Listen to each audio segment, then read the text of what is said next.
What's on, ladies and gentlemen? My name's Ross, I like games, and today I've got a treat for you. The lovely folks over at Ravensburger have given me an exclusive card to reveal from the upcoming expansion Archazia's Island, and I'm delighted because it's Moana. I've made no secret of the fact. 4 favourite Disney movies: Moana, Big Hero 6, Zootropolis, Wreck-It Ralph. They're the 4 best. Well, now we got a Moana card to show off, and I think this one's kind of fun. As a side note, go watch Moana 2. It's genuinely brilliant. I loved it anyway. And what we got here is Moana Island Explorer, a 4-cost inkable with 4 strength, 3 willpower, questing for 1, which is alright as a stat line. Not great, but just fine.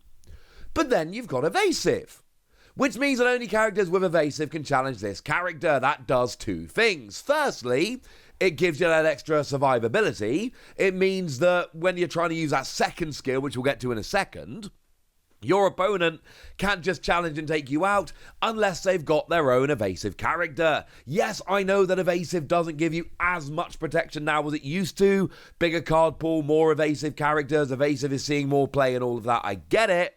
But that doesn't mean it's not cool.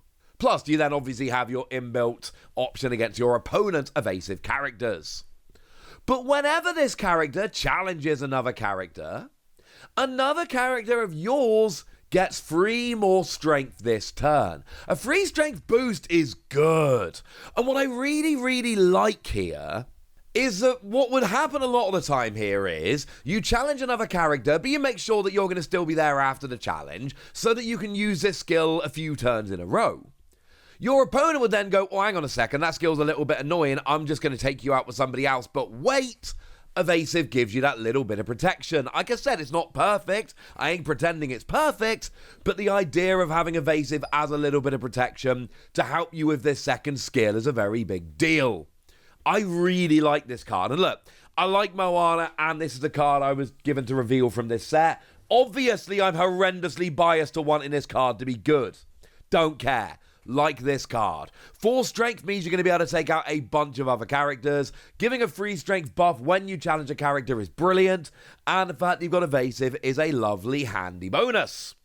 And this brings me to the deck that I'm going to be playing in set 7, because I love Mushu. Now, Mushu is not the card that I was able to reveal from this set. It was revealed over in the Discord, but I adore this Mushu. Now, this is a dual ink. It is Ruby and Steel. Now, remember the rule with dual inks is you must be playing a Ruby Steel deck. You are only allowed to play Mushu in a Ruby Steel deck, which honestly, every set, I've got like 1 ink that I really want to use, or I don't know what to pair it with, or there's 3 inks I want to use, but I don't really know which 2 to pair it down to. No. Ruby Steel. Brilliant. Job's a good one. I love this Mushu. Because firstly, whenever one of your characters challenges, they gain resist 2. Now, that's really good, because it means that if Mushu's on the board, you challenge with Moana, you've got 3 willpower, but you've got resist plus 2, which means that you're hopefully going to survive more challenges and get more uses of the skill Adventurous Spirit. That's wonderful. But also, during your turn, whenever one of your characters banishes another character in a challenge, you gain 2 lore. So if I'm making a Mushu deck, and I want it on the record here, I am definitely going to be making a Mushu deck. I want challenging. I want a deck that is built around challenging. My entire goal here is to just wipe my opponent's board over and over again. I want to be challenging constantly and taking out all their characters. And when all their characters are gone, I don't know, might do a bit of questing, but I'm really focused on challenging here. And one of the things I adore about Mushu is you don't have to play it down and then wait to get any benefit from it. If I've got a bunch of characters down, I play Mushu, and then as soon as I challenge, I get resist plus 2. As soon as I take out a character in a challenge, I gain that 2 lore. I don't have to do anything. I also never have to exert Mushu, leaving it open to being challenged, so I can force my opponent to have to do something else to get rid of Mushu, because unless I'm desperate, I am not going to be leaving this exerted and ready to be challenged. That is not happening. I am sitting there using its passive skills and nothing else. And this is where Moana comes in beautifully. Because now, all of my characters, when they're challenging, get resist +2. But one of them is getting +3 strength for the turn. So I'm able to take out bigger characters. Now, Moana won't buff herself. It is another chosen character, so you can't make Moana 7 strength unless you've got 2 Moana, and then they can buff each other, and yeah, then they will both be 7 strength. But this is what I want to do. I want a deck where I am challenging constantly, making sure my opponent cannot keep characters on the board. And yes, Mushu is obviously key to that, giving resist and gaining lore. But Moana being both evasive, to take out evasive characters, and to give itself protection, and then also being able to give +3 strength so I can take out characters I otherwise wouldn't be able to, is wonderful. And the fact that it's inkable means that if I don't need it for whatever reason, it's too early, I can go and whack it in the ink. What else am I thinking about here? Calhoun. I love Calhoun. I told you Wreck-It Ralph was one of my other favourite Disney movies, one of my top 4. Well, Calhoun's got resist +1. With Mushu on the board, when Calhoun challenges, she gets resist +3. That's ridiculous. Because now you're going to be able to take out a lot of characters without taking any damage back, which with a low 2 willpower is kind of a bonus. But during your turn, when this character banishes another character in a challenge, you gain 2 lore. Except with Mushu on the board, you gain 4 lore, but then you've got resist +3 because of Mushu, and now you look at Calhoun, and one of the only real things I'm worried about is, what if it's essentially a free 5? Because of the resist. What if I need that little bit of extra strength to try and take out some slightly bigger characters? That's where Moana comes in. Or we can do a similar thing but slightly bigger with Robin Hood, Champion of Sherwood. Remember, we've got the single cost Robin Hood Beloved Outlaw from which to shift it. We got shift free. And then during your turn, whenever this character banishes another character in a challenge, you gain 2 lore, just like Calhoun. So you're a free 6, and you've got resist +2.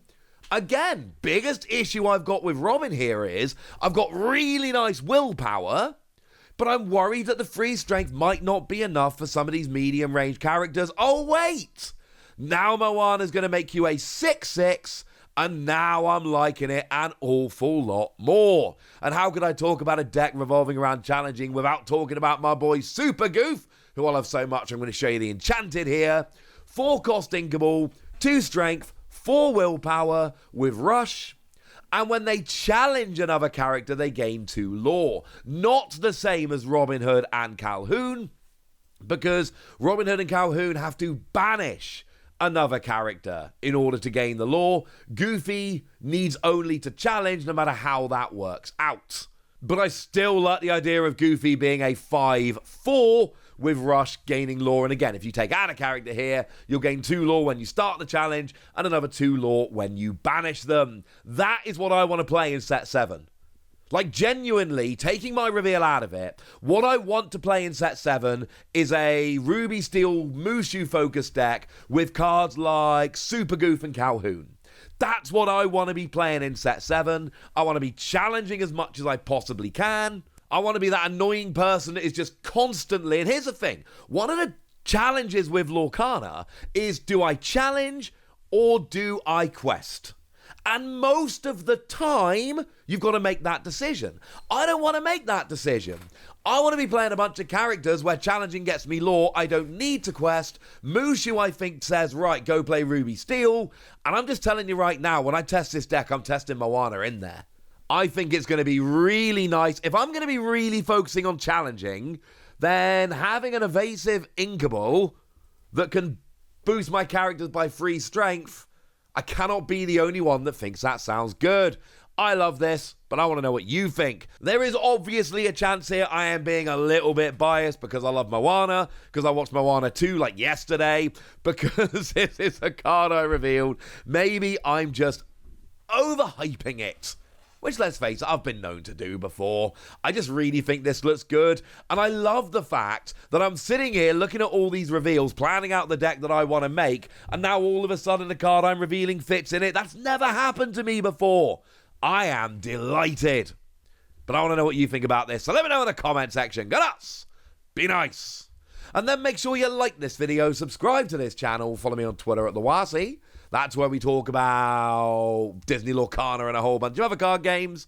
And please do consider checking out patreon.com/BTCG Radio, where you can support the channel, get some bonus podcasts and all kinds of fun things. But by far the most important thing, as always, look after yourselves till next time, would ya? Thank you very much for watching. My name's Ross, and you've been watching Wasi Plays.